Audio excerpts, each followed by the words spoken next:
ನಮಸ್ಕಾರ.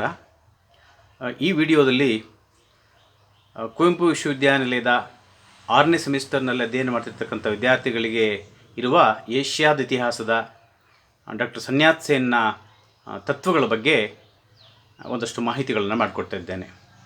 ನಾನು ನಾಗೇಶ್ ಗೌಡ, ಸಹ ಪ್ರಾಧ್ಯಾಪಕರು, ಸರ್ಕಾರಿ ಪ್ರಥಮ ದರ್ಜೆ ಕಾಲೇಜು ಕೊಪ್ಪ.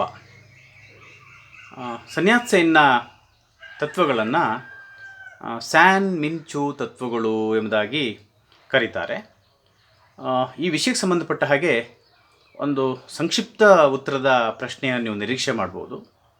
ಅದು ಹೇಗೆ ಕೇಳಿದ್ರೆ, ಸನ್ಯಾತ್ ಸೇನನ ಸ್ಯಾನ್ ಮಿನ್-ಚೂ ತತ್ವಗಳನ್ನು ಕುರಿತು ಟಿಪ್ಪಣಿ ಬರೆಯಿರಿ ಅನ್ನುವ ಪ್ರಶ್ನೆ. ಆ ಪ್ರಶ್ನೆಯನ್ನು ದೃಷ್ಟಿಯಲ್ಲಿಟ್ಟುಕೊಂಡು ನಾನು ನಿಮಗೆ ಕೆಲವು ಮಾಹಿತಿಗಳನ್ನು ನೀಡ್ತಿದ್ದೇನೆ. ನಮಗೆಲ್ಲ ತಿಳಿದಿರುವಂತೆ ಸನ್ಯಾತ್ ಸೇನ್ ಆಧುನಿಕ ಚೀನಾದ ನಿರ್ಮಾತೃವೆಂದೇ ಪ್ರಸಿದ್ಧನಾಗಿದ್ದಾನೆ. ವೃತ್ತಿಯಲ್ಲಿ ಅವನೊಬ್ಬ ವೈದ್ಯನಾಗಿದ್ದರೂ ಕೂಡ ಮುಂದೆ ರಾಜಕೀಯ ಕ್ರಾಂತಿಕಾರಿಯಾಗಿ ತನ್ನ ಪೂರ್ಣ ಜೀವನವನ್ನು ಚೀನಾದ ನಿರ್ಮಾಣಕ್ಕಾಗಿ ಮೀಸಲಿಟ್ಟು ಹೋರಾಟ ಮಾಡಿದ್ದನ್ನು ನಾವು ಇತಿಹಾಸದಲ್ಲಿ ಕಾಣ್ತೇವೆ. 1911ರ ಚೀನಿ ಕ್ರಾಂತಿಯಲ್ಲಿ ಮಂಚೂ ಸರ್ಕಾರವನ್ನು ಪದಚ್ಯುತಗೊಳಿಸಿ ಚೀನಾದಲ್ಲಿ ಗಣರಾಜ್ಯ ಸರ್ಕಾರವನ್ನು ಆತ ಸ್ಥಾಪಿಸಿದ. 1911ರಿಂದ 16ರವರೆಗೆ ಚೀನಿ ಗಣರಾಜ್ಯದ ಅಧ್ಯಕ್ಷನಾಗಿದ್ದ ಯುವಾನ್ ಶಿಕಾಯ್ ಒಬ್ಬ ಪ್ರತಿಗಾಮಿಯಾಗಿ ಸರ್ವಾಧಿಕಾರಿಯಾಗಿ ಆಡಳಿತ ನಡೆಸುವ ಪ್ರಯತ್ನ ಮಾಡಿದಾಗ ಅವನ ವಿರುದ್ಧ ಸನ್ಯಾತ್ ಸೇನ್ ಮಾಡಿದಂಥ ಹೋರಾಟವನ್ನು ನಾವು ಗಮನಿಸಿದ್ದೇವೆ.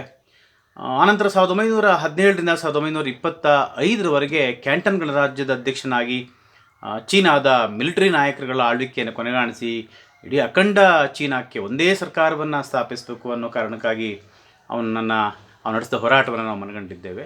ಒಟ್ಟಾರೆ ಸನ್ಯಾತ್ ಸೇನ್ ಒಬ್ಬ ಮಹಾನ್ ಕ್ರಾಂತಿಕಾರಿಯಾಗಿ ಆಧುನಿಕ ಚೀನಾದ ನಿರ್ಮಾತೃ ಅನ್ನುವ ಹೆಗ್ಗಳಿಕೆಯನ್ನು ಚೀನಿಯರ ಹೃದಯ ಮತ್ತು ಮನಸ್ಸಿನಲ್ಲಿ ಪಡ್ಕೊಂಡಿದ್ದಾನೆ. ತನ್ನ ಕನಸಿನ ಚೀನಾವನ್ನು ನಿರ್ಮಾಣ ಮಾಡೋದಕ್ಕೆ ಸನ್ಯಾತ್ ಸೇನ್ ಅನೇಕ ತತ್ವಾದರ್ಶಗಳನ್ನು ಮುಂದಿಟ್ಟ.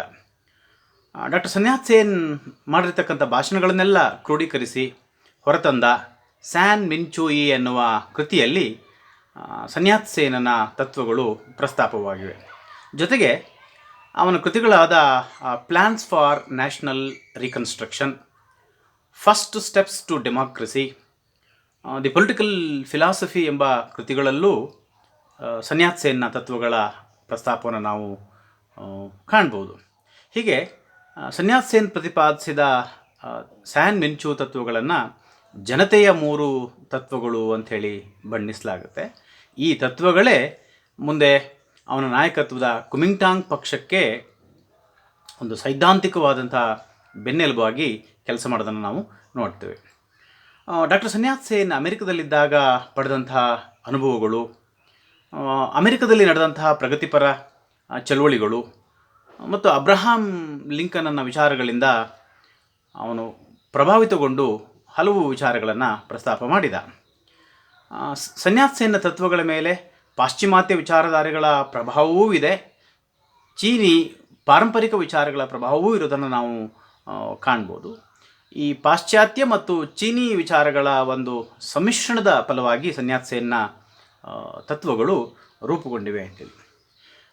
ಈ ತತ್ವಗಳನ್ನು ಪ್ರತಿಪಾದನೆ ಮಾಡುವಲ್ಲಿ ಸನ್ಯಾತ್ ಸೇನ್ನಿಗಿದ್ದಂಥ ಉದ್ದೇಶಗಳೇನು ಅನ್ನೋದನ್ನು ಸಂಕ್ಷಿಪ್ತವಾಗಿ ನೋಡ್ಕೊಳ್ಳೋಣ. ಕ್ರಿಸ್ತಶಕ 1644ರಿಂದಲೂ ಚೀನಾವನ್ನು ಆಳ್ತಿದ್ದಂಥ ಮಂಚೂ ರಾಜವಂಶ ಒಂದು ದುರ್ಬಲವಾದ ರಾಜವಂಶವಾಗಿದ್ದು ಅದರ ಅಧಿಕಾರವನ್ನು ಕೊನೆಗಾಣಿಸಬೇಕು ಅಂತಕ್ಕಂಥದ್ದು ಸನ್ಯಾತ್ ಸೇನನ ಧ್ಯೇಯವಾಗಿತ್ತು. ಯಾಕಂತಂದರೆ ಈ ವಂಶ ಚೀನಾದ ನೆಲ, ಜಲ, ಅದರ ಸಾರ್ವಭೌಮಾಧಿಕಾರ, ಅದರ ಕಾನೂನು, ಸಂಪತ್ತು ಯಾವನ್ನೂ ರಕ್ಷಿಸುವಲ್ಲಿ ಅದು ಸಫಲವಾಗಲಿಲ್ಲ. ಒಂದು ಬಗೆಯಲ್ಲಿ ದೇಶವನ್ನೇ ಈ ಮಂಚೂ ಸರ್ಕಾರ ವಿದೇಶಿಯರಿಗೆ ಒತ್ತೆ ಇಟ್ಟಿತ್ತು ಅಂತಂದರೆ ತಪ್ಪಿರಲಿಲ್ಲ. ಆದ್ದರಿಂದ ಇಂತಹ ಮಂಚೂ ಸರ್ಕಾರವನ್ನು ಅಧಿಕಾರದಿಂದ ಒದ್ದೋಡಿಸಬೇಕು ಅನ್ನುವ ಉದ್ದೇಶಕ್ಕಾಗಿ ಈ ತತ್ವಗಳನ್ನು ಆತ ಪ್ರಸ್ತಾಪ ಮಾಡಿದ. ಎರಡನೇದಾಗಿ, ದುರ್ಬಲ ಮಂಚೂ ದೊರೆಗಳ ಒಂದು ಅಧ್ಯಕ್ಷ ಅಸಮರ್ಥ ಆಳ್ವಿಕೆಯ ಲಾಭ ಪಡೆದು ಚೀನಾವನ್ನು ಹರಿದು ಹಂಚಿಕೊಂಡು ತಮ್ಮದೇ ಆದ ಪ್ರಭಾವ ವಲಯಗಳನ್ನ ಸ್ಥಾಪಿಸಿಕೊಂಡು ದೇಶದ ಸಂಪತ್ತನ್ನು ಲೂಟಿ ಮಾಡ್ತಿದ್ದಂಥ ವಿದೇಶಿಯರಿಂದ ದೇಶವನ್ನು ವಿಮೋಚನೆಗೊಳಿಸ್ತಕ್ಕಂಥದ್ದು ಕೂಡ ಈ ತತ್ವಾದರ್ಶಗಳನ್ನು ಪ್ರತಿಪಾದನೆ ಮಾಡುವಲ್ಲಿ ಸನ್ಯಾತ್ ಸೇನನ ಉದ್ದೇಶವಾಗಿತ್ತು. ನಮಗೆ ಗೊತ್ತಿರುವಂತೆ ಚೀನಾದ ಶಾಂಟುಂಗ್ ಪ್ರಾಂತ್ಯವನ್ನು ಜರ್ಮನಿ, ಯಾಂಗ್ಸಿ ನದಿ ಕಣಿವೆ ಭಾಗವನ್ನು ಇಂಗ್ಲೆಂಡು, ಇಂಡೋಚೀನಾ ಗಡಿ ಭಾಗವನ್ನು ಫ್ರಾನ್ಸ್, ಮಂಚೂರಿಯಾವನ್ನು ರಷ್ಯಾ, ಹೀಗೆ ಒಂದೊಂದು ದೇಶಗಳು ಒಂದೊಂದು ಚೀನಾದ ಭಾಗವನ್ನು ಹರಿದು ಹಂಚಿಕೊಂಡಿದ್ದು ಮತ್ತು ಅಲ್ಲಿ ತೀವ್ರವಾದ ಆರ್ಥಿಕ ಶೋಷಣೆಯನ್ನು ಮಾಡ್ತಾ ದೇಶವನ್ನು ಲೂಟಿ ಮಾಡ್ತಾ ಇದ್ವಲ್ಲ.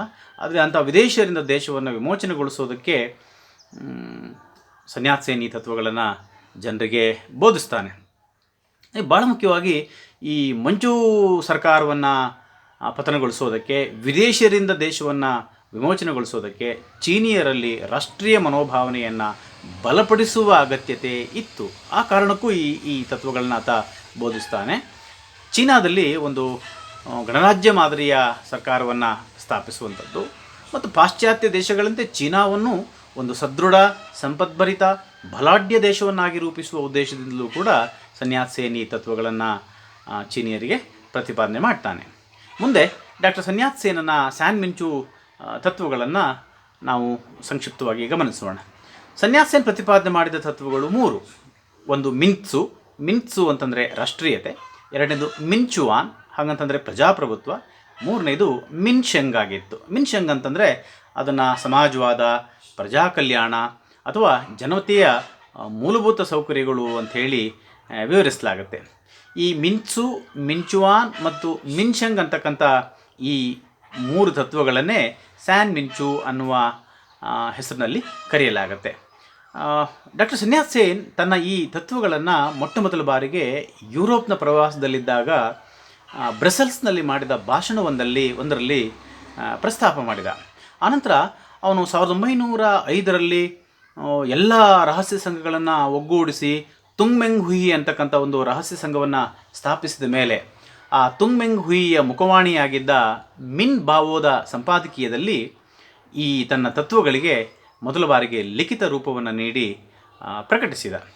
ಹೀಗೆ ಸನ್ಯಾತ್ ಸೇನ್ ಪ್ರತಿಪಾದನೆ ಮಾಡಿದಂಥ ವಿಚಾರಗಳು, ತತ್ವಗಳು ಚೀನಿಯರ ಪಾಲಿಗೆ ಬೀಜಮಂತ್ರಗಳಾದವು. ಆದ್ದರಿಂದ ಚೀನಿ ಶಾಲಾ ಪಠ್ಯಪುಸ್ತಕಗಳಲ್ಲಿ ಚೀನಿ ರಾಷ್ಟ್ರಗೀತೆಯ ಮೊದಲ ಸಾಲಿನಲ್ಲಿ ಚೀನಿಯರು ಈ ತತ್ವಗಳನ್ನು ಅಳವಡಿಸ್ಕೊಂಡಿದ್ದಾರೆ. ಇನ್ನು ಚೀನಿ ರೈತರು, ವಿದ್ಯಾರ್ಥಿಗಳು, ಪ್ರಜ್ಞಾವಂತ ಚೀನಿಯರು ಅತ್ಯಂತ ಶ್ರದ್ಧೆಯಿಂದ ಸನ್ಯಾತ್ ಸೇನ್ ಪ್ರತಿಪಾದನೆ ಮಾಡಿದಂಥ ತತ್ವಗಳನ್ನು ಅಧ್ಯಯನ ಮಾಡಿದರು ಮತ್ತು ಮಾಡ್ತಾ ಇದ್ದಾರೆ. ಸೊ ಒಟ್ಟಾರೆ ಸನ್ಯಾತ್ ಸೇನ್ ಆಧುನಿಕ ಚೀನಾದ ನಿರ್ಮಾಣಕ್ಕಾಗಿ ನಡೆಸಿದ ಚಿಂತನೆಗಳ ಫಲವಾಗಿ ಈ ತತ್ವಗಳು ಮೂಡಿಬಂದವು. ಆಧುನಿಕ ಚೀನಾದ ನಿರ್ಮಾಣಕ್ಕಾಗಿ ಬರೆದ ಸುವಾರ್ತೆಗಳು ಅಂಥೇಳಿ ತತ್ವಗಳನ್ನು ಬಣ್ಣಿಸಲಾಗುತ್ತೆ. ಆದ್ದರಿಂದ ಚರಿತ್ರಕಾರ ಕ್ಲೈಡ್ರವರು ಹೇಳ್ತಾರೆ, ಪ್ರಾಚೀನ ಚೀನಿಯರಿಗೆ ಕನ್ಫ್ಯೂಷಿಯಸ್ ಹೇಗೆ ಧರ್ಮಗುರುವಾಗಿದ್ದನೋ ಅದೇ ರೀತಿ ಆಧುನಿಕ ಚೀನಿಯರ ಪಾಲಿಗೆ ಸನ್ಯಾತ್ ಸೇನ್ ಧರ್ಮಗುರುವಾಗಿದ್ದಾನೆ ಅಂಥೇಳಿ ಬಣ್ಣಿಸ್ತಾರೆ. ಸನ್ಯಾತ್ ಸೇನ್ನ ತತ್ವಗಳನ್ನು ಒಂದೊಂದಾಗಿ ತಿಳ್ಕೊಳ್ಳುವ. ಮೊದಲನೇದಾಗಿ ಮಿನ್ತ್ಸು ಅಥವಾ ರಾಷ್ಟ್ರೀಯತೆ ಅಂತಕ್ಕಂಥದ್ದು. ಯಾಕೆ ರಾಷ್ಟ್ರೀಯತೆ ಅಂತಕ್ಕಂಥ ತತ್ವವನ್ನು ಸೇನ್ ಪ್ರತಿಪಾದಿಸಿದ ಮೊದಲನೇದಾಗಿ ನೋಡೋಣ. ಈ ತತ್ವದ ಪ್ರತಿಪಾದನೆಯ ಹಿಂದೆ ಚೀನಿ ಜನತೆಯಲ್ಲಿ ರಾಷ್ಟ್ರೀಯತೆಯನ್ನು ಬಲಪಡಿಸ್ತಕ್ಕಂಥ ಉದ್ದೇಶವಿತ್ತು. ಯಾಕೆ ಚೀನಿಯರಲ್ಲಿ ರಾಷ್ಟ್ರೀಯತೆಯನ್ನು ಬಲಪಡಿಸಬೇಕು ಕೇಳಿದರೆ, ಮಂಚೂ ವಂಶದ ದೊರೆಗಳ ದೌರ್ಬಲ್ಯದಿಂದ ದೇಶ ಸ್ವಾತಂತ್ರ್ಯ ಕಳೆದುಕೊಂಡು ಪರದಾಸ್ಯಕ್ಕೊಳಗಾಗಿತ್ತು. ವಿದೇಶಿಯರು ಚೀನಾವನ್ನು ಹರಿದು ಹಂಚಿಕೊಂಡು ತಮ್ಮದೇ ಪ್ರಭಾವ ವಲಯವನ್ನು ಸ್ಥಾಪಿಸಿ ಚೀನಾವನ್ನು ಲೂಟಿ ಮಾಡ್ತಿದ್ರು. ಈ ಮಂಚೂ ದೊರೆಗಳ ದುರಾಡಳಿತ ಮತ್ತು ವಿದೇಶಿ ಲೂಟಿಯಿಂದ ಚೀನಾವನ್ನು ವಿಮೋಚನೆಗೊಳಿಸೋದಕ್ಕೆ ಚೀನಿಯರಲ್ಲಿ ರಾಷ್ಟ್ರೀಯತೆಯನ್ನು ಬಲಪಡಿಸುವ ಉದ್ದೇಶ ಸೇನದಾಗಿತ್ತು.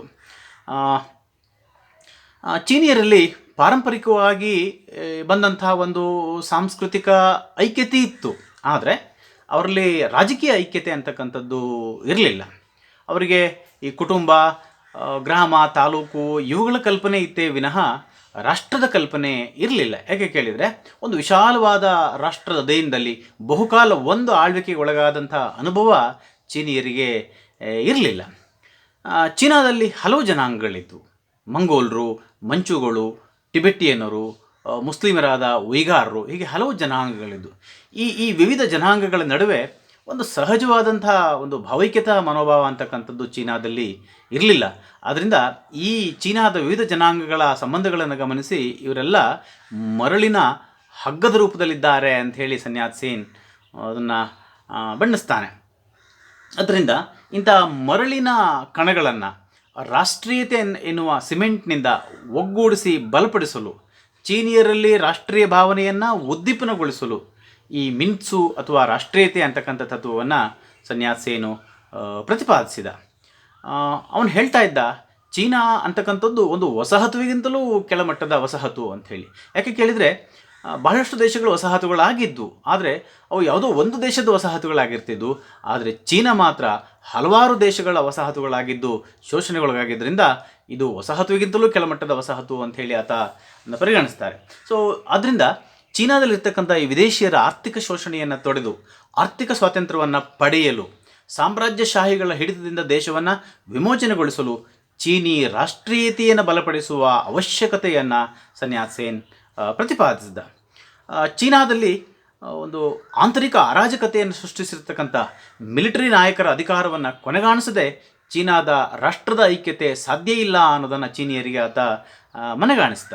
ಮತ್ತು ಮುಂದುವರೆದು ಚೀನಿಯರಿಗೆ ಈ ಸ್ವಾತಂತ್ರ್ಯ, ಸಮಾನತೆ, ಉದಾರವಾದ ಮೊದಲಾದ ವಿಚಾರಗಳನ್ನು ಹೇಳ್ಕೊಡ್ತಾ ಅವರಲ್ಲಿ ರಾಷ್ಟ್ರಾಭಿಮಾನವನ್ನು ತುಂಬಿಸುವ ಜವಾಬ್ದಾರಿಯನ್ನು ಸನ್ಯಾತ್ ಸೇನ್ ತನ್ನ ಕುಮಿಂಗ್ಟಾಂಗ್ ಪಕ್ಷದ ಸದಸ್ಯರುಗಳಿಗೆ ವಹಿಸಿದ. ಒಟ್ಟಾರೆ ಮಂಚೂಗಳ ದುರಾಡಳಿತ ಮತ್ತು ವಿದೇಶಿಯರ ವಿರುದ್ಧದ ಹೋರಾಟಕ್ಕೆ ಚೀನಿಯರನ್ನು ಒಗ್ಗೂಡಿಸಿ ಅವರಲ್ಲಿ ರಾಷ್ಟ್ರೀಯತೆಯನ್ನು ಬಲಪಡಿಸಿ ಒಂದು ಜೀವನದ ಮಹಾನ್ ಹೋರಾಟಕ್ಕೆ ಅಣಿಗೊಳಿಸ್ತಕ್ಕಂಥದ್ದು ಸನ್ಯಾತ್ ಸೇನ್ ಪ್ರತಿಪಾದಿಸಿದ ರಾಷ್ಟ್ರೀಯತೆ ತತ್ವದ ಉದ್ದೇಶ ಆಗಿತ್ತು. ಇನ್ನು ಎರಡನೇ ತತ್ವ ಸನ್ಯಾತ್ ಸೇನ್ ಪ್ರತಿಪಾದನೆ ಮಾಡಿದ್ದು ಮಿಂಚುವಾನ್ ಅಥವಾ ಪ್ರಜಾಪ್ರಭುತ್ವ ಅಂತಕ್ಕಂಥದ್ದು. ಸನ್ಯಾತ್ ಸೇನ್ ಚೀನಾದಲ್ಲಿ ದೀರ್ಘಕಾಲದಿಂದ ಅಧಿಕಾರದಲ್ಲಿದ್ದ ರಾಜಪ್ರಭುತ್ವವನ್ನು ಅಳಿಸಿ ಹಾಕಿ ಪ್ರಜಾಪ್ರತಿನಿಧಿಗಳಿಂದ ಕೂಡಿದಂತಹ ಪ್ರಜಾಪ್ರಭುತ್ವ ಮಾದರಿಯ ಸರ್ಕಾರವನ್ನು ಸ್ಥಾಪಿಸ ಬಯಸಿದ್ದ. ನಾನು ಆಗಲೇ ಹೇಳಿದಂತೆ ಸನ್ಯಾತ್ ಸೇನ್ನ ಮೇಲೆ ಅಬ್ರಹಾಂ ಲಿಂಕನ್ನ ವಿಚಾರಗಳ ಪ್ರಭಾವ ದೊಡ್ಡ ಮಟ್ಟದಲ್ಲಿ ಇತ್ತು. ಅದರಿಂದಲೇ ಅವನು ಹೇಳ್ತಾ ಇದ್ದ, ಚೀನಾದಲ್ಲಿ ಸ್ಥಾಪನೆಯಾಗುವ ಸರ್ಕಾರ ಜನರಿಂದ, ಜನರಿಗಾಗಿ ಮತ್ತು ಜನರಿಗೋಸ್ಕರ ರೂಪುಗೊಳ್ಳಬೇಕು ಅಂತಿದ್ದವನು. ಆದರೆ ಪ್ರಜಾ ಸರ್ಕಾರ ಸ್ಥಾಪನೆಗೆ ಚೀನಾದ ಭೂಮಿ ಇನ್ನೂ ಹದವಾಗಿಲ್ಲ ಅನ್ನೋ ಸತ್ಯವನ್ನು ಡಾಕ್ಟರ್ ಸನ್ಯಾತ್ ಸೇನ್ ಅರ್ಥ ಮಾಡಿಕೊಂಡಿದ್ದ. ಬಹು ದೀರ್ಘಕಾಲದಿಂದ ರಾಜಪ್ರಭುತ್ವದ ಆಳ್ವಿಕೆಯಲ್ಲಿದ್ದ ಚೀನಿಯರಿಗೆ ಪ್ರಜಾಪ್ರಭುತ್ವದ ಪರಿಚಯ ಇರಲಿಲ್ಲ. ಆದ್ದರಿಂದ ಚೀನಿಯರಿಗೆ ರಾಜಕೀಯ ಶಿಕ್ಷಣವನ್ನು ನೀಡಿ ಅವರಿಗೆ ಪ್ರಜಾಪ್ರಭುತ್ವದ ಬಗ್ಗೆ ಅರಿವು ಮೂಡಿಸ್ತಕ್ಕಂಥ ಜವಾಬ್ದಾರಿಯನ್ನು ಸೇನ್ ಕುಮಿಂಗ್ಟಾಂಗ್ ಪಕ್ಷಕ್ಕೆ ವಹಿಸಿದ. ಮತ್ತು ಅವನು ಹೇಳ್ತಿದ್ದ, ಚೀನಾವನ್ನು ಹಂತ ಹಂತವಾಗಿ ಪ್ರಜಾಪ್ರಭುತ್ವ ಸ್ಥಾಪನೆಗೆ ಅಣಿಗೊಳಿಸಬೇಕು ಹೇಳಿ. ಅವನು 3 ಹಂತಗಳನ್ನ ಪ್ರಸ್ತಾಪ ಮಾಡ್ತಾನೆ ಪ್ರಜಾಪ್ರಭುತ್ವಕ್ಕೆ ಚೀನಾವನ್ನು ಅಣಿಗೊಳಿಸೋದಕ್ಕೆ. ಮೊದಲನೇದು ಮಿಲಿಟರಿ ಆಡಳಿತ. ಅದು ಚೀನಾದಲ್ಲಿ ಮಿಲಿಟರಿ ಆಡಳಿತವನ್ನು ಸ್ಥಾಪಿಸಿ ಸಮಾಜಘಾತಕ ಶಕ್ತಿಗಳು ಭ್ರಷ್ಟರನ್ನು ಸದೆಬಡಿದು ಅರಾಜಕತೆಯನ್ನು ತೊಡೆದು ಹಾಕಿ ಶಾಂತಿ ಮತ್ತು ಸುವ್ಯವಸ್ಥೆಯನ್ನು ಮೊದಲಿಗೆ ದೇಶದಲ್ಲಿ ಸ್ಥಾಪಿಸಿ ತನ್ಮೂಲಕ ಪ್ರಜಾಪ್ರಭುತ್ವ ಸ್ಥಾಪನೆಗೆ ನೆಲವನ್ನು ಹದಗೊಳಿಸಬೇಕು ಅಂತೇಳಿ ಆತ ಹೇಳ್ತಾನೆ. ಅವನು ಪ್ರತಿಪಾದನೆ ಮಾಡಿದ ಎರಡನೇ ಹಂತ ಅಂತಂದರೆ ಕುಮಿಂಗ್ಟಾಂಗ್ ಪಕ್ಷ ಸರ್ಕಾರವನ್ನು ಸ್ಥಾಪಿಸಬೇಕು ಅಂತಕ್ಕಂಥದ್ದು ಎರಡನೇ ಹಂತದಲ್ಲಿ. ಈ ಸರ್ಕಾರ ಅಧಿಕಾರದ ದಾಹವನ್ನು ಬಿಟ್ಟು ಜನರಿಗೆ ತಮ್ಮ ಹಕ್ಕು ಬಾಧ್ಯತೆಗಳನ್ನು ಅರಿವು ಮಾಡಿಕೊಟ್ಟು ಗ್ರಾಮ ಮಟ್ಟದಿಂದ ರಾಷ್ಟ್ರ ಮಟ್ಟದವರೆಗೆ ಪ್ರಜಾಪ್ರಭುತ್ವ ವ್ಯವಸ್ಥೆಯನ್ನು ಗಟ್ಟಿಗೊಳಿಸುವಂಥ ಕೆಲಸ ಮಾಡಬೇಕು ಅನ್ನುವ ಜವಾಬ್ದಾರಿಯನ್ನು ಆತ ಕುಮಿಂಗ್ಟಾಂಗ್ ಪಕ್ಷಕ್ಕೆ ವಹಿಸ್ತಾನೆ. ಇನ್ನು ಪ್ರಜಾಪ್ರಭುತ್ವ ಸ್ಥಾಪನೆಯ 3ನೇ ಹಂತದಲ್ಲಿ ಅವನು ಹೇಳ್ತಾನೆ, ದೇಶಕ್ಕೊಂದು ಸಂವಿಧಾನವನ್ನು ರಚಿಸ್ಕೋಬೇಕು, ಚುನಾವಣೆಗಳನ್ನು ನಡೆಸಬೇಕು, ಯಾವ ಪಕ್ಷ ಬಹುಮತವನ್ನು ಪಡೆಯುತ್ತೋ ಅದು ಸರ್ಕಾರವನ್ನು ರಚಿಸಬೇಕು ಮತ್ತು ಆಡಳಿತವನ್ನು ನಿರ್ವಹಿಸಬೇಕು ಅಂತ ಹೇಳಿ ಆತ ಸೂಚಿಸ್ತಾನೆ. ಹೀಗೆ 3 ಹಂತಗಳಲ್ಲಿ ಪ್ರಜಾಪ್ರಭುತ್ವ ಚೀನಾದಲ್ಲಿ ಸ್ಥಾಪನೆ ಆಗಬೇಕು ಅಂತ ಹೇಳಿ ಸನ್ಯಾತ್ ಸೇನ್ ವಿವರಿಸಿದ. ಮತ್ತು ಅವನಿಗೆ ಒಂದು ಪಾಶ್ಚಿಮಾತ್ಯ ಮಾದರಿಯ ಸಂವಿಧಾನಬದ್ಧ ಸರ್ಕಾರ ಸ್ಥಾಪನೆ ಆಗಬೇಕೆಂಬ ಬಯಕೆ ಇತ್ತು. ಆದ್ದರಿಂದ ಅವನು ಒಂದು ಚೀನಾದ ರಾಜಕೀಯ ಅಧಿಕಾರವನ್ನು 2 ಭಾಗವಾಗಿ ವಿಂಗಡಿಸಿದ. ಒಂದು ಜನತೆಯ ರಾಜಕೀಯ ಅಧಿಕಾರವಾದರೆ ಇನ್ನೊಂದು ಆಡಳಿತ ನಡೆಸೋದಕ್ಕಿರಬೇಕಾದಂಥ ಅಧಿಕಾರವಾಗಿತ್ತು. ಜನತಾ ರಾಜಕೀಯ ಅಧಿಕಾರ ಅಂತಂದರೆ ಜನತೆಗೆ ತಮ್ಮ ರಾಜಕೀಯ ಆಶೋತ್ತರಗಳನ್ನು ವ್ಯಕ್ತಪಡಿಸಲು ಇರತಕ್ಕಂಥ ಅಧಿಕಾರ. ಅದು ಈ ಜನರ ಆಶೋತ್ತರಗಳನ್ನು ಪ್ರಜಾಪ್ರತಿನಿಧಿ ಸಭೆ ಪ್ರತಿನಿಧಿಸಬೇಕು ಅಂತೇಳಿ ಅವನು ಹೇಳ್ದ. ಪ್ರಜೆಗಳಿಗೆ ಶಾಸನಗಳನ್ನು ರೂಪಿಸುವ ಸನ್ನಿವೇಶ ಒದಗಿದರೆ ಆ ಶಾಸನಗಳನ್ನು ಹಿಂದಕ್ಕೆ ಪಡೆಯುವ, ಭ್ರಷ್ಟ ಅಧಿಕಾರಿಗಳನ್ನು ಶಿಕ್ಷಿಸುವ ಇತ್ಯಾದಿ ಅಧಿಕಾರಗಳು ಇರಬೇಕು ಅನ್ನುವ ನಿಲುವು ಡಾಕ್ಟರ್ ಸನ್ಯಾತ್ ಸೇನ್ದಾಗಿತ್ತು. ಮತ್ತು ಇನ್ನೊಂದು ಎರಡನೇದು ಆಡಳಿತಾಧಿಕಾರವೆಂತಂದರೆ ದೇಶದ ಆಡಳಿತ ನಡೆಸಲು ಬೇಕಾದಂಥ ಅಧಿಕಾರ ಆಗಿತ್ತು. ಈ ದಿಶೆಯಲ್ಲಿ ಸನ್ಯಾತ್ ಸೇನ್ ಪ್ರತಿಪಾದನೆ ಮಾಡಿದ ಪ್ರಜಾಪ್ರಭುತ್ವ 5 ಅಂಗಗಳನ್ನು ಒಳಗೊಂಡಿತ್ತು. ಆ 5 ಅಂಗಗಳು ಯಾವುವು ಅಂತಂದರೆ, 1 ಕಾರ್ಯಾಂಗ, 2 ಶಾಸಕಾಂಗ, 3 ನ್ಯಾಯಾಂಗ. ಈ 3 ಅಂಗಗಳ ಪ್ರಸ್ತಾಪವನ್ನು ಮಾಂಟೆಸ್ಕ್ಯೂ ಈ ಹಿಂದೆ ಮಾಡಿದ್ದ. ಇವು ಪಾಶ್ಚಿಮಾತ್ಯ ವಿಚಾರಧಾರೆಗಳೇ ಆಗಿದ್ದು. ಈ 3 ಅಂಗಗಳ ಜೊತೆಗೆ ಚೀನಿ ಪಾರಂಪರಿಕ ಅಂಗಗಳಾದ ಪರೀಕ್ಷಾಂಗ ಮತ್ತು ನಿಯಂತ್ರಣಾಂಗವನ್ನು ಸನ್ಯಾತ್ ಸೇನ್ ಜೋಡಿಸಿದ. ಹೀಗೆ ಒಟ್ಟು 5 ಅಂಗಗಳ ಪ್ರಜಾಪ್ರಭುತ್ವ ವ್ಯವಸ್ಥೆಯನ್ನು ಚೀನಾದಲ್ಲಿ ಜಾರಿಗೆ ತರಬೇಕು ಅಂಥೇಳಿ ಸನ್ಯಾತ್ ಸೇನ್ ಪ್ರತಿಪಾದನೆ ಮಾಡಿದ. ಸೇನ್ ಪ್ರತಿಪಾದಿಸಿದ ಪ್ರಜಾಪ್ರಭುತ್ವ ಪ್ರತ್ಯಕ್ಷ ಪ್ರಜಾಪ್ರಭುತ್ವ ಮತ್ತು ಪರೋಕ್ಷ ಪ್ರಜಾಪ್ರಭುತ್ವದ ಲಕ್ಷಣಗಳನ್ನು ಒಳಗೊಂಡಿತ್ತು. ಅಂದರೆ ಪ್ರಜೆಗಳಿಗೆ ಪ್ರತಿನಿಧಿಗಳನ್ನು ಆಯ್ಕೆ ಮಾಡುವ ಅಧಿಕಾರವಲ್ಲದೆ ತಪ್ಪಿತಸ್ಥ ಪ್ರತಿನಿಧಿಗಳನ್ನು ಅಧಿಕಾರದಿಂದ ಹಿಂದಕ್ಕೆ ಕರೆಸುವ, ಜನಾಭಿಪ್ರಾಯ ಸಂಗ್ರಹಿಸುವ, ಚರ್ಚೆ ನಡೆಸುವ ಅಧಿಕಾರವನ್ನು ನೀಡುವಂಥ ಪ್ರಸ್ತಾಪವನ್ನು ಒಳಗೊಂಡಿತ್ತು. ಜೊತೆಗೆ ಜನತೆಗೆ ಹೆಚ್ಚಿನ ಅಧಿಕಾರವನ್ನು ನೀಡುವ ಪ್ರಸ್ತಾಪವನ್ನು ಮಾಡಿದ್ರೂ ಹೆಚ್ಚಿನ ಸ್ವಾತಂತ್ರ್ಯವನ್ನು ಜನರಿಗೆ ಕೊಡೋದ್ರ ಬಗ್ಗೆ ಸನ್ಯಾತ್ ಸೇನ್ಗೆ ಅಷ್ಟಾಗಿ ಸಹಮತ ಇರಲಿಲ್ಲ. ಅವನ ಪ್ರಕಾರ ಒಂದು ವ್ಯಕ್ತಿ ಸ್ವಾತಂತ್ರ್ಯಕ್ಕಿಂತ ರಾಷ್ಟ್ರಕ್ಕೆ ಹೆಚ್ಚಿನ ಸ್ವಾತಂತ್ರ್ಯ ಇರಬೇಕು ಎಂಬುವ ನಿಲುವು ಅವನದಾಗಿತ್ತು. ಆದ್ದರಿಂದ ಸನ್ಯಾತ್ ಸೇನ್ ಪಾಶ್ಚಾತ್ಯ ರಾಷ್ಟ್ರಗಳ ವ್ಯಕ್ತಿ ಸ್ವಾತಂತ್ರ್ಯ ಕಲ್ಪನೆಯನ್ನು ಸಾರಾಸಗಟಾಗಿ ಆತ ಒಪ್ಪಿಕೊಳ್ಳಲಿಲ್ಲ.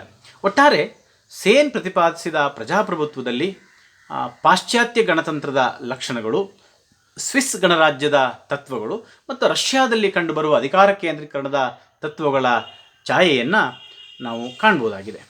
ಇನ್ನು ಮೂರನೇದಾಗಿ ಸನ್ಯಾತ್ ಸೇನ್ ಪ್ರತಿಪಾದನೆ ಮಾಡಿದಂಥ ತತ್ವ ಮಿನ್ಶೆಂಗ್ ಅಥವಾ ಸಮಾಜವಾದ, ಪ್ರಜಾ ಕಲ್ಯಾಣ ಅಥವಾ ಜನರ ಮೂಲಭೂತ ಅವಶ್ಯಕತೆಗಳು ಅಂಥೇಳಿ ಮಿನ್ಶೆಂಗನ್ನು ಬಣ್ಣಿಸಲಾಗುತ್ತೆ.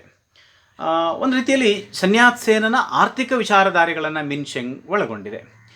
ಚೀನಿ ಸಮಾಜದಲ್ಲಿರುವ ಬಡವ ಶ್ರೀಮಂತರೆಂಬ ಅಸಮಾನತೆಯನ್ನು ತೊಡೆದುಹಾಕಿ ಸರ್ವರಿಗೂ ಜೀವನೋಪಾಯದ ಸೌಲಭ್ಯಗಳನ್ನು ಕಲ್ಪಿಸಬೇಕು ಅನ್ನುವ ದೃಢವಾದ ನಿಲುವನ್ನು ಆತ ಇಟ್ಕೊಂಡಿದ್ದ. ಅವನ ಈ ತತ್ವವನ್ನೇ ಪ್ರಜಾ ಕಲ್ಯಾಣ ಅಂಥೇಳಿ ವಿವರಿಸಿರುವಂಥದ್ದು. ರಾಷ್ಟ್ರದ ಸಂಪನ್ಮೂಲ ಸಮಾನವಾಗಿ ಹಂಚಿಕೆ ಮಾಡಿದಾಗ ಮಾತ್ರ ದೇಶ ಪ್ರಗತಿಯಾಗತ್ತೆ ಅಂಥೇಳಿ ಆತ ಭಾವಿಸಿದ್ದ. ಸೇನ್ನ ಇಂಥ ವಿಚಾರಗಳನ್ನು ಸಮಾಜವಾದ ಅಂತೇಳಿ ಹೇಳಲಾಗತ್ತೆ. ಆದರೆ ಎಂದಿಗೂ ಸನ್ಯಾತ್ ಸೇನ್ ಮಾರ್ಕ್ಸ್ವಾದಿ ಆಗಿರಲಿಲ್ಲ ಅಂತಕ್ಕಂಥ ವಿಚಾರಗಳನ್ನು ನಾವು ಗಮನಿಸಬೇಕು. ಅವನು ಹೇಳ್ತಾನೆ, ಸರ್ಕಾರ ತನ್ನ ಮೊದಲ ಆದ್ಯತೆಯನ್ನು ಜನರ ಮೂಲಭೂತ ಅವಶ್ಯಕತೆಗಳನ್ನು ಒದಗಿಸೋದಕ್ಕೆ ಮೀಸಲಿಡಬೇಕು ಅಂಥೇಳಿ ಆತ ಹೇಳ್ತಾನೆ. ಯಾಕಂತಂದರೆ ಜನತೆಗೆ ಅನ್ನ, ವಸತಿ, ಬಟ್ಟೆ ಹೀಗೆ ಅವರ ದೈನಂದಿನ ಅವಶ್ಯಕತೆಗಳನ್ನು ಪೂರೈಸದಿದ್ದಲ್ಲಿ ಜನತೆ ಒಂದು ಸಂಘರ್ಷದ ಹಾದಿಯನ್ನು ಸರ್ಕಾರದೊಂದಿಗೆ ಹಿಡಿಬಹುದು ಅಂತಕ್ಕಂಥದ್ದು. ಮತ್ತು ಎಲ್ಲಕ್ಕಿಂತ ಹೆಚ್ಚಿನದಾಗಿ ಖಾಲಿ ಹೊಟ್ಟೆಯಲ್ಲಿರುವ ಜನರಿಗೆ ಪ್ರಜಾಪ್ರಭುತ್ವದ ಬಗ್ಗೆ ಆಗಲಿ ರಾಷ್ಟ್ರೀಯತೆ ಬಗ್ಗೆ ಆಗಲಿ ಬೋಧಿಸ್ತಕ್ಕಂಥದ್ದು ಸಾಧ್ಯ ಇಲ್ಲ ಅನ್ನೋದನ್ನು ಸನ್ಯಾತ್ ಸೇನ್ ಅರ್ಥ ಮಾಡ್ಕೊಂಡಿದ್ದ. ಆದ್ದರಿಂದ ಜನರ ಮೂಲಭೂತ ಅವಶ್ಯಕತೆಗಳನ್ನ ಪೂರೈಸ್ತಕ್ಕಂಥದ್ದು ಕುಮಿಂಗ್ಟಾಂಗ್ ಸರ್ಕಾರದ ಜವಾಬ್ದಾರಿ ಆಗಬೇಕು. ಇದಕ್ಕೆ ಅದು ಖಜಾನೆಯ ಹಣವನ್ನಾದರೂ ಕೂಡ ಬಳಸ್ಕೋಬಹುದು ಅಂತ ಹೇಳಿ ಸನ್ಯಾತ್ ಸೇನ್ ಹೇಳಿದ್ದ. ಚೀನಾದಲ್ಲಿ ಉದ್ಯೋಗ ಸಮಸ್ಯೆ ಇತ್ತು. ಅದರಿಂದ ಅವನು ಹೇಳ್ದ, ಜನರ ಕೈಗೆ ಉದ್ಯೋಗವನ್ನು ನೀಡೋದಕ್ಕಾಗಿ ಹತ್ತಿ ಬಟ್ಟೆ ಕಾರ್ಖಾನೆಯೂ ಸೇರಿದಂತೆ ನಾನಾ ಕಾರ್ಖಾನೆಗಳನ್ನು ಸ್ಥಾಪಿಸುವ ಮೂಲಕ ಜನರಿಗೆ ಉದ್ಯೋಗ ನೀಡಬೇಕು ಅಂಥೇಳಿ ಆತ ಸೂಚಿಸ್ತಾನೆ. ಮುಂದುವರೆದವನು ಹೇಳ್ತಾನೆ, ಎಲ್ಲಿಯವರೆಗೆ ವಿದೇಶಿಯರಿಂದ ಸುಂಕ ವಿಧಿಸುವ ಅಧಿಕಾರವನ್ನು ಮರಳಿ ಚೀನಾ ಪಡೆಯುವುದಿಲ್ಲವೋ ಅಲ್ಲಿಯವರೆಗೆ ಚೀನಾದ ಕೈಗಾರಿಕಾ ಅಭಿವೃದ್ಧಿ ಸಾಧ್ಯ ಇಲ್ಲ ಅನ್ನುವ ವಿಚಾರವನ್ನು ಆತ ಹೇಳಿದ್ದ. ಇನ್ನು ದಿನೇ ದಿನೇ ಚೀನಾದಲ್ಲಿ ಹೆಚ್ಚುತ್ತಾ ಇದ್ದ ಜನಸಂಖ್ಯೆಗೆ ಒದಗಿ ಬರ್ತಾ ಇದ್ದಂತಹ ಈ ಆಹಾರದ ಸಮಸ್ಯೆಯನ್ನು ನಿಭಾಯಿಸೋದಕ್ಕೆ ಚೀನಾದ ಕೃಷಿ ಯಾಂತ್ರೀಕರಣಗೊಳ್ಳಬೇಕು ಅನ್ನೋ ವಿಚಾರವನ್ನು ಕೂಡ ಸನ್ಯಾತ್ ಸೇನ್ ಹೇಳಿದ್ದ. ಮುಂದುವರೆದು ಸರ್ಕಾರ ಬಂಡವಾಳ ಮತ್ತು ಬ್ಯಾಂಕ್ಗಳನ್ನು ತನ್ನ ನಿಯಂತ್ರಣದಲ್ಲಿ ಇಟ್ಕೊಳ್ಬೇಕು ಅಂಥೇಳಿ ಹೇಳ್ದ. ಹಾಗಾದರೆ ಮಾತ್ರ ಪ್ರಜಾ ಕಲ್ಯಾಣಕ್ಕೆ ಬೇಕಾದಂಥ ಕಾರ್ಯಗಳನ್ನು ಹಮ್ಮಿಕೊಳ್ಳೋದಕ್ಕೆ ಸರ್ಕಾರಕ್ಕೆ ಸಾಧ್ಯ ಆಗುತ್ತೆ ಅಂತ ಸೂಚಿಸಿದ. ಜನತೆ ಬೆಳೆದಿರುವಂತಹ ಆಹಾರ ಸಾಮಗ್ರಿಗಳು, ಕೈಗಾರಿಕೆಗಳಲ್ಲಿ ಉತ್ಪಾದನೆಯಾದಂತಹ ವಸ್ತುಗಳು, ಈ ವಸತಿ ಸಾಮಗ್ರಿಗಳನ್ನು ಸೂಕ್ತ ಕಾಲಕ್ಕೆ ಜನರಿಗೆ ತಲುಪಿಸಬೇಕು ಅನ್ನೋದಾದರೆ ಸಾರಿಗೆ ಮತ್ತು ಸಂಪರ್ಕ ವ್ಯವಸ್ಥೆ ದೇಶದಲ್ಲಿ ಅಭಿವೃದ್ಧಿ ಆಗಬೇಕು ಅಂಥೇಳಿ ಸನ್ಯಾತ್ ಸೇನ್ ಹೇಳಿದ. ಪ್ರಕೃತಿ ವಿಕೋಪಗಳ ಸಂದರ್ಭದಲ್ಲಿ ಈ ಸಾರಿಗೆ ಸಂಪರ್ಕ ವ್ಯವಸ್ಥೆ ದೇಶದ ಜನರ ರಕ್ಷಣೆಗೆ ಸರ್ಕಾರ ಬರೋದಕ್ಕೆ ಸಹಾಯ ಮಾಡುತ್ತೆ ಅಂತ ಹೇಳ್ದ ಅವನು. ದೇಶದ ಜನರಲ್ಲಿ ಒಂದು ರಾಷ್ಟ್ರೀಯ ಮನೋಭಾವನೆಯನ್ನು ಬಿತ್ತಿ ಬೆಳೆಯೋದಕ್ಕೆ ಈ ಹೆದ್ದಾರಿಗಳು, ಈ ಸಾರಿಗೆ ವ್ಯವಸ್ಥೆ ಸಹಕಾರಿ ಅಂತ ಹೇಳ್ದ. ಒಟ್ಟಾರೆ ದೇಶದ ಜನರ ಕಲ್ಪನಾ ಶಕ್ತಿಯನ್ನು ವಿಸ್ತರಿಸೋದಕ್ಕೆ ಈ ಸಾರಿಗೆ ಸಂಪರ್ಕಗಳು ಬೇಕು ಅಂತೇಳಿ ಹೇಳ್ದ. ಮುಂದೂರ ಒಂದು ಕಡೆ ಹೇಳ್ತಾನೆ, ಗ್ರಂಥಾಲಯಗಳು 50% ಜ್ಞಾನವನ್ನು ಚೀನಿಯರಿಗೆ ಪೂರೈಸ್ಬೋದು, ಆದರೆ 50% ಜ್ಞಾನವನ್ನು ಅವರು ದೇಶ ಸಂಚಾರದಿಂದ ಪಡಿಬೋದು ಅನ್ನೋ ಮಾತನ್ನು ಹೇಳ್ತಾನೆ. ಇದಕ್ಕೆ ಸಾರಿಗೆ ಮತ್ತು ಸಂಪರ್ಕ ವ್ಯವಸ್ಥೆ ಅತ್ಯವಶ್ಯಕ ಅಂಥೇಳಿ ಸನ್ಯಾತ್ ಸೇನ್ ಪ್ರತಿಪಾದನೆ ಮಾಡಿದ. ದೊಡ್ಡ ದೊಡ್ಡ ಖಾಸಗಿ ಸಂಸ್ಥೆಗಳಾದ ಈ ಬ್ಯಾಂಕ್ಗಳು, ರೈಲ್ವೆ ಲೈನ್ಗಳು, ರಸ್ತೆ, ಬಂದರುಗಳನ್ನೆಲ್ಲ ರಾಷ್ಟ್ರೀಕರಣಗೊಳಿಸಬೇಕು ಅನ್ನೋ ಮಾತನ್ನು ಆತ ಹೇಳ್ತಾನೆ. ಮತ್ತು ಸಣ್ಣ ಉದ್ದಿಮೆಗಳನ್ನು ಚೀನಾದಲ್ಲಿ ಬೆಳೆಸೋದಕ್ಕೆ ವಿಶೇಷ ಆದ್ಯತೆಯನ್ನು ಸರ್ಕಾರ ನೀಡಬೇಕು ಅನ್ನೋ ಸಲಹೆಯನ್ನು ಕೂಡ ಸನ್ಯಾತ್ ಸೇನ್ ನೀಡ್ತಾನೆ. ಅವನು ದೀನದಲಿತರ ಬಂಧುವಾಗಿ ಕೆಲಸ ಮಾಡ್ತಾ ಹೋಗ್ತಾನೆ. ಸನ್ಯಾತ್ ಸೇನನ ಆರ್ಥಿಕ ವಿಚಾರಗಳಲ್ಲಿ ಕಂಡುಬರ್ತಕ್ಕಂಥ ಇನ್ನೊಂದು ಬಹಳ ಮುಖ್ಯವಾದ ವಿಚಾರ ಅಂತಂದರೆ ಅದು ಭೂಮಿಯ ಸಮಸ್ಯೆಗೆ ಅವನು ಅಥವಾ ಭೂಮಿಯ ಹಂಚಿಕೆಗೆ ಅವನು ಸೂಚಿಸಿರ್ತಕ್ಕಂಥ ಪರಿಹಾರವಾಗಿತ್ತು. ರಷ್ಯಾದಲ್ಲಿ ಜಾರಿಗೆ ಬಂದ ಕಮ್ಯುನಿಸಮ್ಮು ವರ್ಗ ಸಂಘರ್ಷ ನೀತಿಯನ್ನು ಎತ್ತಿ ಹಿಡಿದಿತ್ತು. ಈ ವರ್ಗ ಸಂಘರ್ಷ ನೀತಿಯ ಮುಖಾಂತರ ಭೂಮಿಯನ್ನು ಹಂಚಿಕೆ ಮಾಡ್ತಕ್ಕಂಥದ್ದು ಅಥವಾ ಬಲಾತ್ಕಾರವಾಗಿ ಖಾಸಗಿ ಒಡೆತನವನ್ನು ಸಾಮೂಹಿಕ ಒಡೆತನವನ್ನಾಗಿ ಪರಿವರ್ತನೆ ಮಾಡ್ತಕ್ಕಂಥದ್ದು ಒಂದು ತೀವ್ರತರನಾದ ಹಿಂಸೆ, ಕ್ರೌರ್ಯ, ರಕ್ತಪಾತ ಇತ್ಯಾದಿಗಳಿಗೆ ಕಾರಣ ಆಗುತ್ತೆ ಅನ್ನೋ ಕಾರಣಕ್ಕೋಸ್ಕರ ಶಾಂತಿಯುತವಾಗಿ ಭೂಮಿಯ ಸಮಸ್ಯೆಯನ್ನು ಪರಿಹರಿಸಬೇಕು ಹೇಳಿ ಒಂದು ಅಹಿಂಸಾ ರೂಪದ ಒಂದು ಪರಿಹಾರ ಮಾರ್ಗವನ್ನು ಸನ್ಯಾತ್ ಸೇನು ಸೂಚಿಸಿದ. ಚೀನಾದಲ್ಲಿ 90% ಹೆಚ್ಚಿನ ಜನರು ಕೃಷಿಕರಾಗಿದ್ದರು. ಈ ಕೃಷಿಕರಿಗೆ ದುಡಿಯೋದಕ್ಕೆ ಭೂಮಿಯನ್ನು ಒದಗಿಸಲಿಲ್ಲ ಅಂತಂದರೆ ಅವರು ಕ್ರಾಂತಿಕಾರಿ ಸ್ವರೂಪವನ್ನು ತಡೆದು ಸರ್ಕಾರದೊಂದಿಗೆ ಸಂಘರ್ಷಕ್ಕಿಳಿಬಹುದು ಅನ್ನೋ ಕಾರಣಕ್ಕೋಸ್ಕರ ಅವರ ಕೈಗೆ ಭೂಮಿಯನ್ನು ಕೊಡ್ತಕ್ಕಂಥದ್ದು ಸರ್ಕಾರದ ಜವಾಬ್ದಾರಿ ಅಂಥೇಳಿ ಸೂಚಿಸಿದ. ಈ ದಿಶೆಯಲ್ಲಿ ಅವನು ಕೆಲವು ಮಾರ್ಗೋಪಾಯಗಳನ್ನು ಹೇಳ್ದ. ಜಮೀನ್ದಾರರೇ ತಮ್ಮ ಜಮೀನಿನ ಬೆಲೆಯನ್ನು ನಿಗದಿಪಡಿಸಬೇಕು. ಜಮೀನ್ದಾರ ಒಂದು ವೇಳೆ ತನ್ನ ಜಮೀನಿಗೆ ಹೆಚ್ಚುವರಿ ಬೆಲೆಯನ್ನು ನಿಗದಿ ಮಾಡಿದರೆ ಹೆಚ್ಚುವರಿ ತೆರಿಗೆಯನ್ನು ಜಮೀನ್ದಾರನ ಮೇಲೆ ವಿಧಿಸಬೇಕು. ಒಂದು ವೇಳೆ ತನ್ನ ಜಮೀನಿಗೆ ಕಡಿಮೆ ಬೆಲೆಯನ್ನು ಅವನು ನಿಗದಿ ಮಾಡಿದರೆ ಆ ಜಮೀನನ್ನು ಸರ್ಕಾರ ಕೊಂಡುಕೊಂಡು ಅವುಗಳನ್ನು ತುಂಡು ಹಿಡುವಳಿಗಳನ್ನಾಗಿ ಮಾಡಿ ರೈತರಿಗೆ ಹಂಚುವ ಮೂಲಕ ಭೂಮಿಯನ್ನು ಹಂಚಬೇಕು ಅಂತಕ್ಕಂಥ ವಿಚಾರವನ್ನು ಸನ್ಯಾತ್ ಸೇನ್ ಹೇಳಿದ. ಜೊತೆಗೆ ಈ ಭೂಮಿಯಿಂದ ಬರ್ತಕ್ಕಂಥ ಹೆಚ್ಚುವರಿ ಮೌಲ್ಯ ಏನಿದೆ, ಆ ಭೂಮಿಯ ಹೆಚ್ಚುವರಿ ಮೌಲ್ಯ ಸರ್ಕಾರಕ್ಕೆ ಸೇರಬೇಕು ಅಂತಕ್ಕಂಥದ್ದು ಸನ್ಯಾತ್ ಸೇನನ ನಿಲುವಾಗಿತ್ತು. ಈ ಹೆಚ್ಚುವರಿ ಮೌಲ್ಯ ಅಂದರೆ ಏನು ಹೇಳಿದರೆ, ಈ ಪಟ್ಟಣಗಳ ನಿರ್ಮಾಣದಿಂದ, ಹೆದ್ದಾರಿಗಳ ನಿರ್ಮಾಣದಿಂದ ಅದರ ಅಕ್ಕಪಕ್ಕದಲ್ಲಿರುವ ಭೂಮಿಗೆ ಒಂದು ಹೆಚ್ಚುವರಿಯಾದ ಬೆಲೆ ಬರುತ್ತೆ. ಹೀಗೆ ಹೆಚ್ಚುವರಿಯಾಗಿ ಬರುವ ಬೆಲೆ ಸರ್ಕಾರಕ್ಕೆ ಸಂದಾಯ ಆಗಬೇಕು ಅಂತಕ್ಕಂಥದ್ದು ಸನ್ಯಾತ್ ಸೇನ್ನ ನಿಲುವಾಗಿತ್ತು. ಅವನು ಅಮೆರಿಕದ ಜಾರ್ಜಿಸ್ಟ್ ತೆರಿಗೆ ನೀತಿಯಿಂದ ಪ್ರಭಾವಿತನಾಗಿದ್ದ.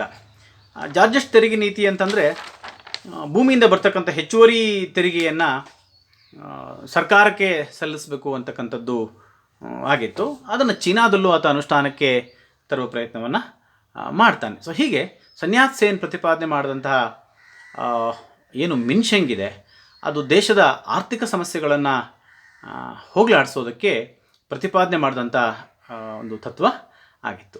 ಇನ್ನು ಈ ತತ್ವಗಳ ಒಂದು ಚಿಕ್ಕ ವಿಮರ್ಶೆ ಮಾಡೋದಾದರೆ, ಸ್ಯಾನ್ ಮಿಂಚು ತತ್ವಗಳನ್ನು ಮಂಡಿಸುವ ಮೂಲಕ ಚೀನಿಯರನ್ನು ದೇಶ ನಿರ್ಮಾಣ ಕಾರ್ಯಕ್ಕೆ ತೊಡಗಿಸುವಲ್ಲಿ ಯಶಸ್ವಿಯಾದ. ಜನತೆಯಲ್ಲಿ ಮಂಚು ವಿರೋಧಿ ಭಾವನೆ, ವಿದೇಶಿ ವಸಾಹತು ವಿರೋಧಿ ಮನೋಭಾವನೆ ಬೆಳೆಯೋದಕ್ಕೆ ಆತ ಕಾರಣನಾದ.